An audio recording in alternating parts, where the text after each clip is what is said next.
Bonjour à tous, on se retrouve aujourd'hui pour la question suivante de la session Info Intox sur l'hypnose. Je ne vous fais pas attendre plus longtemps, voici la question choisie pour aujourd'hui. Quelle peut être la durée des effets bénéfiques d'une séance d'hypnose, voire même après plusieurs séances? J'ai envie de dire, ça va dépendre de ce qu'on va venir travailler. Moi, je vais vous parler de ce que je pratique régulièrement, c'est-à-dire l'hypnothérapie globale. C'est ce à quoi j'ai été formée. Donc, j'ai pas envie de parler pour des personnes qui font d'autres formes d'hypnose. Il y a certaines techniques qui peuvent différer peut-être un peu.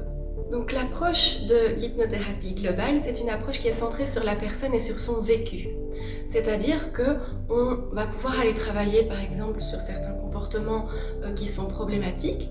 Et si on se rend compte que les effets ne sont pas suffisants ou qu'en fait le problème de base pour lequel la personne est venue est toujours là, à ce moment-là, on va aller creuser un petit peu plus profondément.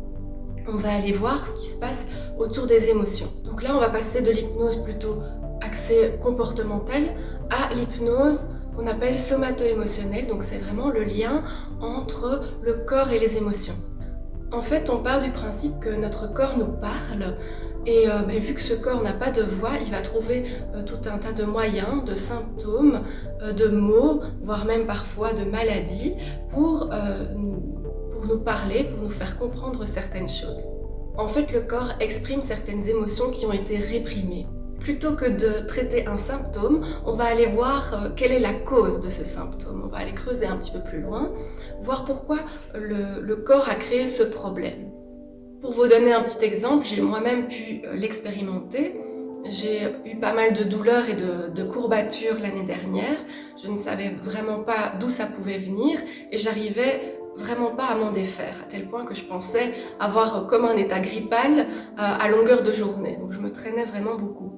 Eh bien, aussi surprenant que ça puisse paraître, ces douleurs et ces courbatures ont disparu à partir du moment où j'ai pu comprendre quelle était la cause de ce problème. Voilà, le soir même, je me sentais déjà beaucoup mieux et le lendemain, je n'avais plus de douleur. Au-delà de ça, quel que soit le type de travail qu'on va effectuer en hypnose, j'ai envie de dire que les effets, en fait, le thérapeute n'est absolument pas un magicien. Donc si ça marche, c'est surtout grâce à vous. C'est grâce à votre engagement et grâce à votre motivation. Une phrase qui m'a marquée au cours de ma formation d'hypnose, c'est que personne ne peut faire quelque chose qu'il ne peut s'imaginer faire.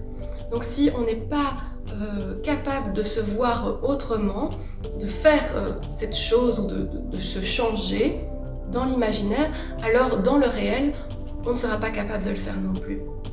Et donc c'est ça en fait la limite de l'hypnose. Quelqu'un qui veut perdre du poids et qui a du mal à s'imaginer autrement, ça va être beaucoup plus compliqué. Voilà, c'est tout pour aujourd'hui et je vous retrouve tout bientôt pour une prochaine question.